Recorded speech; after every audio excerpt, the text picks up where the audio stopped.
ಆಪ್ಕಿ ಅದಾಲತ್ನಲ್ಲಿ ಭಾಗೇಶ್ವರ ಧಾಮದ ಪ್ರಮುಖ ಧೀರೇಂದ್ರ ಕೃಷ್ಣ ಶಾಸ್ತ್ರಿಯವರ ಮೇಲೆ ತಾವು ದುಷ್ಪ್ರಚಾರ ಮಾಡಿಸುತ್ತಾರೆ ಎಂಬ ಆರೋಪವಿದೆ. ವಾ ನೋಡಿ, ಒಂದು ಉದಾಹರಣೆ ಕೊಟ್ಟು ಹೇಳ್ತೀನಿ. ಯೂಟ್ಯೂಬ್ನಲ್ಲಿ ಇದನ್ನ ನೋಡಿದ್ದೆ. ಅಲ್ಲಿ ನಿಮ್ದು ಒಂದು ವಿಡಿಯೋ ಇದೆ. ಆ ವಿಡಿಯೋನ ನೋಡಿದ್ರೆ ಯಾವ ರೀತಿ ಇಂಪ್ರೆಷನ್ ಬರುತ್ತೆ ಅಂತಂದ್ರೆ, ನಮ್ಮ ದೇಶದ ಪ್ರಧಾನಮಂತ್ರಿ ನರೇಂದ್ರ ಮೋದಿಯವರು ನಿಮ್ಮ ದರ್ಬಾರಕ್ಕೆ ಬಂದು ಇಲ್ಲ ಒಂದಲ್ಲ ಮೂರ್ ವಿಡಿಯೋ ಇದೆ. ಭಾಗೇಶ್ವರ್ ಧಾಮ್ ಅಫಿಷಿಯಲ್ ಚಾನೆಲ್ ಅಲ್ಲ?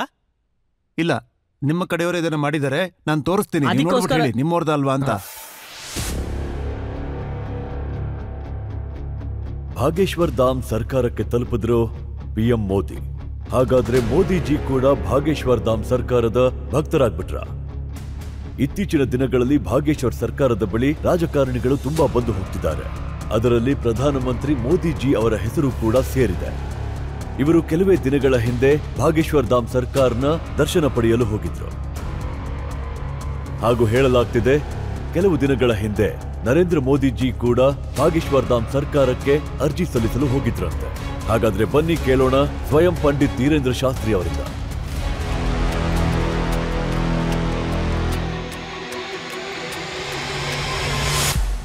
ಮೋದಿಯವ್ರನ್ನ ಹೇಗೆ ತೋರಿಸಿದ್ದಾರೆ ಅಂದ್ರೆ, ಅವರು ಭಾಗೇಶ್ವರ್ ಧಾಮಕ್ಕೆ ಬಂದಿದ್ದಾರೆ.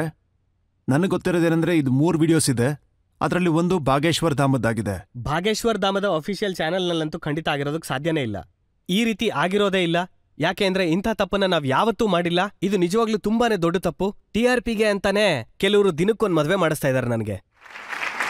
ಯೂಟ್ಯೂಬ್ನಲ್ಲಿ ನೀವು ಬರೀ ಇಂಥ ವಾರ್ತೆಗಳನ್ನ ನೋಡ್ತೀರಾ, ಆದ್ರೆ ಅದನ್ನು ನೋಡಿ ದಿನಾಗ್ಲೂ ಒಂದೊಂದು ಹುಡುಗಿನೂ ಬದಲಾಗ್ತಾ ಇದಾರಲ್ಲಿ. ಹ್ಯಾಪಿ ಬರ್ಡೇ ಕೆಲವ್ರು ಹಾಗೂ ಹೇಳ್ತಾರೆ. ಇನ್ ಕೆಲವ್ರು ಹೇಳ್ತಾರೆ ಏನಂದ್ರೆ, ಭಾಗೇಶ್ವರ್ ಸರ್ಕಾರ 30ನೇ ತಾರೀಕು ಮದ್ವೆ ಆಗ್ತಾ ಇದಾರೆ ಅಂತ. ಸಂತರ ಫೋನ್ಗಳು ಬರಕ್ ಶುರುವಾಯ್ತು. ಇದು ಮೀಡಿಯಾಗಳು ಹಬ್ಸಿರೋದು. ಭಾಗೇಶ್ವರ್ ಧಾಮ್ಗೂ ಇದಕ್ಕೂ ಯಾವ ಸಂಬಂಧನೂ ಇಲ್ಲ. ಹನುಮಂತ ನಮ್ಮ ಕೈಯನ್ನ ಯಾಕೆ ಬಿಡ್ತಾನೆ ಹೇಳಿ? ಹನುಮಂತ ಜನರ ಶ್ವಾಸದಲ್ಲಿದ್ದಾನೆ. ಆತ ಪವನ ಪುತ್ರ. ಮತ್ತೆ ಜನ ಭಾಗೇಶ್ವರ್ ಧಾಮ್ ಬಾಲಾಜಿ ಅನ್ನೋ ಹೆಸರಿನಲ್ಲಿ ಸರ್ಚ್ ಮಾಡಿದ್ರೆ ಆಗ ಜನಗಳಿಗೆ ಕೆಲವು ಯೂಟ್ಯೂಬರ್ಗಳು, ಎಲ್ರೂ ಅಲ್ಲ, ಕೆಲವು ಯೂಟ್ಯೂಬರ್ಗಳು ಅವರ ಒಂದು ವ್ಯೂವರ್ಶಿಪ್ ಗಳನ್ನ ಜಾಸ್ತಿ ಮಾಡ್ಕೊಳ್ಳೋದಕ್ಕೋಸ್ಕರ ಇಂಥ ಒಂದು ಕುಕೃತ್ಯವನ್ನ ನಡೆಸ್ತಾರೆ, ಅಪಪ್ರಚಾರವನ್ನ ಮಾಡ್ತಾರೆ. ಭಾಗೇಶ್ವರ್ ಧಾಮ್ ಇದ್ರ ಬಗ್ಗೆ ಅನೇಕ ಬಾರಿ ಪ್ರತಿಕ್ರಿಯೆಯನ್ನ ಕೂಡ ಕೊಟ್ಟಿದೆ. ಅವರ ವಿರುದ್ಧವಾಗಿ ನೋಟಿಸ್ ಅನ್ನು ಕೂಡ ಕಳಿಸಿದೀವಿ ಮತ್ತು ಅನೇಕ ಬಾರಿ ದರ್ಬಾರ್ನಲ್ಲಿ ಕೂಡ ನಾವು ಡಿಸ್ಕ್ಲೈಮರ್ ನ ಕೂಡ ಹಾಕಿದೀವಿ. ಯಾವುದೇ ಕಾರಣಕ್ಕೂ ಆತರ ಭ್ರಮೆಗಳಿಗೆ ಒಳಗಾಗಬೇಡಿ ಅಂತ. ಧಾಮಕ್ಕೂ ಇದಕ್ಕೂ ಯಾವುದೇ ರೀತಿಯಾದಂತಹ ಸಂಬಂಧನೂ ಇಲ್ಲ. ಅವ್ರು ಏನ್ ಯೋಚನೆ ಮಾಡಿದಾರೋ ಅದನ್ನ ಮಾಡಿದಾರಷ್ಟೇ. ಹೆಸರು ಹಾಳು ಮಾಡುವಂತ ಕೆಲಸ ಮಾಡ್ತಿದ್ದಾರೆ. ಮತ್ತೆ ನಮ್ಮ ಧಾಮ ಇದರ ವಿರುದ್ಧವಾಗಿ ಕಾನೂನಿನ ಕ್ರಮ ಜರುಗಿಸುತ್ತೆ. ಶಾಸ್ತ್ರಿ ಅವರೇ, ಪ್ರಧಾನಮಂತ್ರಿಯವ್ರನ್ನ ಇಟ್ಕೊಂಡು ಈ ತರದ ವಿಡಿಯೋ ಭಾಗೇಶ್ವರ ಧಾಮದ ಹೆಸರಿಂದ ಬಂದ್ರೆ ನಿಮಗೆ ಅನ್ಸೋದಿಲ್ವಾ ಇದು ಜನರನ್ನ ಒಂದು ರೀತಿ ಮಿಸ್ಲೀಡ್ ಮಾಡುತ್ತೆ ಅಂತ? ಜನ ಇದ್ರ ಬಗ್ಗೆ ಭರವಸೆ ಇಡ್ತಾರೆ. ಬೇರೆಯವರು ಯಾರಾದ್ರೂ ಇದ್ರ ಬಗ್ಗೆ ಮಾಡ್ತಿದ್ದಾರೆ ಅಂದ್ರೆ ನಮಗೆ ಮಾಹಿತಿ ಇಲ್ಲ. ಆದ್ರೆ ಕಾನೂನು ಕ್ರಮ ಅಂತೂ ಖಂಡಿತವಾಗ್ಲೂ ಜರುಗಿಸ್ತೀವಿ. ನಾವು ಹೆಸರಲ್ಲಿ ಈ ತರ ಮಾಡ್ತಿದ್ದಾರೆ ಅಂದ್ರೆ ನೀವು ಆಗ್ಲೇ ಆಕ್ಷನ್ ತಗೋಬೇಕಾಗಿತ್ತು.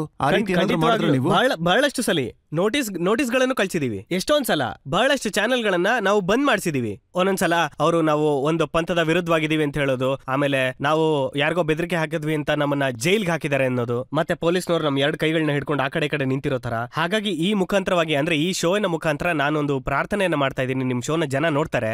ಇಂತಹ ಒಂದು ಭ್ರಮೆಗೆ ನೀವು ದಯವಿಟ್ಟು ಒಳಗಾಗಬೇಡಿ. ಈ ವಿಷಯದ ಪರವಾಗಿ ನಮ್ಮ ದರ್ಬಾರ್ಗಿರ್ಬೋದು, ಕಥೆಗಿರ್ಬೋದು ಸಂಬಂಧ ಇಲ್ಲ, ಪ್ರದರ್ಶನ ಮಾಡಬೇಡಿ. ಅದರಲ್ಲೂ ನಮ್ಮ ಕಥೆ ಹಾಗೂ ನಮ್ಮ ದರ್ಬಾರಿನ ವಿಷಯದಲ್ಲಿ.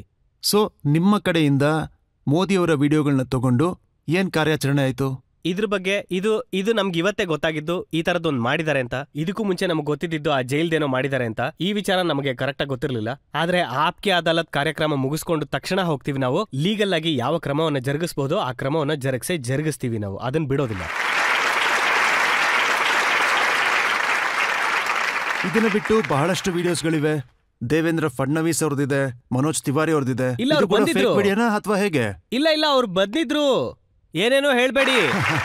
ಇಲ್ಲ ದೇವೇಂದ್ರ ಫಡ್ನವೀಸ್ ಕೂಡ ಬಂದಿದ್ರು, ಮನೋಜ್ ತಿವಾರಿ ಬಂದಿದ್ರು. ಅವ್ರು ನಮ್ಮ ತುಂಬಾ ಪ್ರಿಯ ಶಿಷ್ಯ. ಅವರು ಬರ್ತಾರೆ, ಇನ್ನು ಸುಮಾರು ಜನ ಬರ್ತಾರೆ. ಆದ್ರೆ ಮೋದಿಜಿ ಬಂದಿರ್ಲಿಲ್ಲ. ಬಂದ್ರೆ ಖಂಡಿತವಾಗ್ಲೂ ಹೇಳ್ತೀನಿ. ಇನ್ ಮಿಕ್ಕಿದ ವಿಡಿಯೋಗಳನ್ನ ಡಿಲೀಟ್ ಮಾಡಬೇಡಿ, ದಯವಿಟ್ಟು ಸ್ವಲ್ಪ ತಡ್ಕೊಳ್ಳಿ ನೀವು.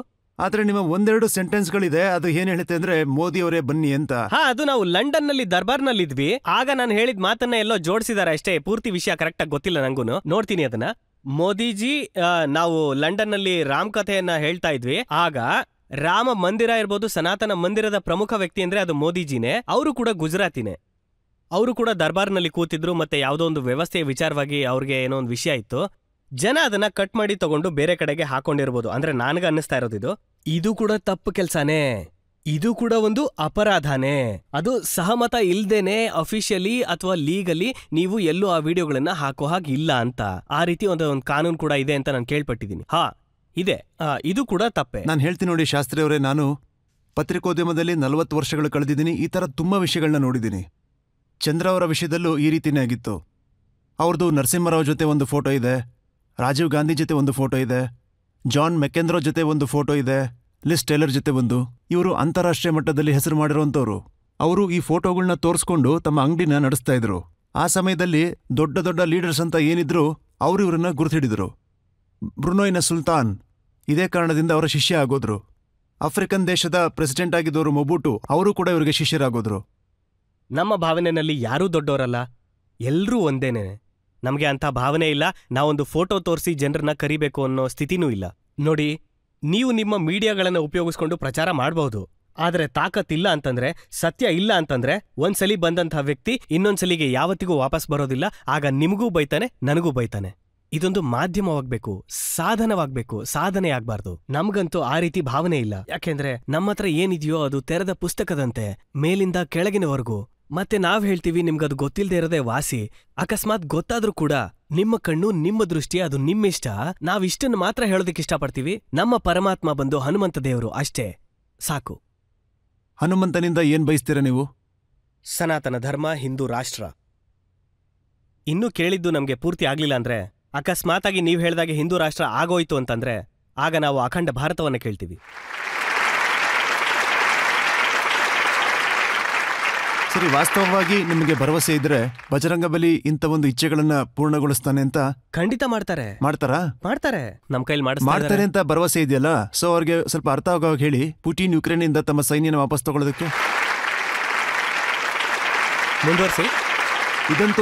ಇದಂತೂ ಅಂತಾರಾಷ್ಟ್ರೀಯ. ಯಾಕಂದ್ರೆ ಯುಕ್ರೇನ್ನಲ್ಲಿ ಬೇರೆ ಧರ್ಮದವ್ರು ಏನಿದ್ದಾರೆ, ಅವ್ರಿಗೆ ಸನಾತನ ಧರ್ಮದ ಶಕ್ತಿ ಎಷ್ಟಿದೆ ಅಂತ ಗೊತ್ತಾಗುತ್ತೆ. ನಾವಂತೂ ನಮ್ ಕಡೆಯಿಂದ ವಿಶ್ವದಲ್ಲಿ ಕಲ್ಯಾಣವಾಗ್ಲಿ, ವಿಶ್ವದಲ್ಲಿ ಶಾಂತಿ ಮೂಡ್ಲಿ ಅಂತ ದಿನಾಗ್ಲೂ ಅರ್ಜಿ ಹಾಕ್ತಿವಿ, ಪ್ರಾರ್ಥನೆನೂ ಮಾಡ್ತಿದೀವಿ. ಮತ್ತೆ ಹನುಮಂತ ದೇವರು ರಾವಣನ್ಗೆ ಕೂಡ ಹೇಳಿದ್ರು ಒಪ್ಕೊಂಡ್ಬಿಡು ಅಂತ. ಭಗವಂತ ಅವನು ವಾಪಸ್ ಕಳಿಸ್ಬಿಡು ಜಾನಕಿ ಮಾತೇನ ಅಂತ. ಆದ್ರೆ ಯಾರಿಗೆ ಜ್ಞಾನ ಇಲ್ವೋ ಅವ್ರಿಗೆ ಹನುಮಂತ ದೇವರ ಮಾತು ಅರ್ಥನೇ ಆಗ್ಲಿಲ್ಲ. ಗುರುವಿನ ಮೂಲ ಇಟ್ಕೊಂಡೆ ನಾವು ಪ್ರಾರ್ಥನೆ ಮಾಡಿದ್ವಿ. ಈಗ ಜ್ಞಾನ ಇಲ್ದೇ ಇರೋರು ಅಥವಾ ನನ್ನ ಹತ್ರ ಜನ ಬರ್ತಾರೆ, ಮಹಾರಾಜ್ ನಾನ್ ಸಾಯ್ಬಾರ್ದು ಅಂತಾರೆ, ಅಂತವ್ರಿಗೆ ನಾನು ಏನ್ ಹೇಳಕ್ಕಾಗತ್ತೆ? ಅವರು ಕೂಡ ಒಂದಲ್ಲ ಒಂದಿನ ಸಾಯ್ಲೇಬೇಕು. ಅದನ್ನ ಅರ್ಥ ಮಾಡ್ಕೊಳ್ದೆ ಹುಚ್ಚರ ನೀವು ಮಾತಾಡ್ತಾ ಇದೀರಲ್ಲ, ಅಯ್ಯೋ ಹುಚ್ಚರ. ಆದ್ರೆ ನಾನಂತೂ ನಿಮ್ಮನ್ನ ತುಂಬಾ ವಿನಮ್ರತೆಯಿಂದ ಕೇಳ್ಕೊಳ್ತಾ ಇದ್ದೀನಿ. ನಿಮ್ಗೆ ಅಕಸ್ಮಾತ್ ಅರ್ಜಿ ಹಾಕ್ಬೇಕು ಅಂತ ಇದ್ರೆ ಬಾಗೇಶ್ವರ್ ಧಾಮ್ಗೆ ದಯವಿಟ್ಟು ಅರ್ಜಿ ಹಾಕುವಂತ ಕೆಲಸ ಅಂತೂ ಅದು ನಿಮ್ದೆ, ನಂದಂತೂ ಅಲ್ಲ. ಹಾಗೆ ಅಂತಾರಾಷ್ಟ್ರೀಯ ವಿಷಯದಲ್ಲಿ ಈಗ ಟರ್ಕಿನಲ್ಲಿ ಇಷ್ಟೊಂದು ದೊಡ್ಡದಾಗಿ ವಿಕೋಪ ಏನಾಗಿದೆಯೋ, ಭೂಕಂಪ ಏನಾಗಿದೆಯೋ, ಸಾವಿರಾರು ಜನರು ಸತ್ತೋಗಿದ್ದಾರೆ.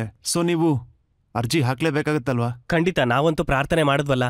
ಪ್ರಾರ್ಥನೆ ಅಂತೂ ನಾವು ಯಾವಾಗ್ಲೂ ಮಾಡ್ತೀವಿ, ಪ್ರತಿ ದಿವಸ ಮಾಡ್ತೀವಿ. ನಾವು ಅರ್ಜಿ ಕೂಡ ಹಾಕ್ತೀವಿ ದೇವ್ರ ಹತ್ರ, ನಮ್ಮ ದೊಡ್ಡ ಗುರುಗಳ ಹತ್ರ ಮತ್ತು ಬಾಲಾಜಿ ಹತ್ರ ಕೇಳ್ಕೊಳ್ಳೋದು ಲೋಕ ಕಲ್ಯಾಣ ಆಗ್ಲಿ ಅಂತ, ಎಲ್ರಿಗೂ ಒಳ್ಳೇದಾಗ್ಲಿ ಅಂತ. ಇದರಿಂದ ನಿಮ್ಗೆ ಯೋಚನೆ ಬರಲ್ವಾ ಅದು ಇಸ್ಲಾಂ ಕಂಟ್ರಿ ಅಥವಾ ಕ್ರಿಶ್ಚಿಯನ್ ಕಂಟ್ರಿ? ಖಂಡಿತ ಆತರ ಏನಿಲ್ಲ. ಸ್ವತಃ ನಾವೇ ಹೋಗಿದೀವಿ. ಜಗತ್ತಿಗೆ ಕಲ್ಯಾಣ ಆಗ್ಲಿ ಅಂತ ಬಯಸೋರು ನಾವು ಎಂಥ ಧರ್ಮದಿಂದ ಬಂದಿದೀವಿ ಅಂತಂದ್ರೆ, ವಸುದೈವ ಕುಟುಂಬಕಂ ಅನ್ನೋ ತತ್ವ ನಂಬೋರು. ಸರ್ವೇ ಭವಂತು ಸುಖಿನ ಸರ್ವೇ ಸಂತು ನಿರಾಮಯಾಹ. ಎಲ್ರಿಗೂ ಒಳ್ಳೇದೇ ಆಗ್ಲಿ, ಮಂಗಳ ಭವ ಅಮಂಗಳ ಹಾರಿ. ನಾವು ಆ ರೀತಿ ಅಲ್ಲ. ನಾವು ಮಾನವೀಯತೆ ವಿರುದ್ಧ ಇಲ್ಲ. ಯಾರ ಮನಸ್ಸಿನಲ್ಲಿ ದುಃಖ ಇದೆಯೋ ನಾವು ಬಾಲಾಜಿ ಹತ್ರ ಪ್ರಾರ್ಥನೆ ಮಾಡ್ತೀವಿ, ನೀನು ಸಂಕಟ ಮೋಚನ, ಸಂಕಟ ನಿವಾರಣೆ ಮಾಡು ಅಂತ. ನಮ್ಗೆ ಯಾವುದೇ ವ್ಯತ್ಯಾಸ ಆಗೋದಿಲ್ಲ.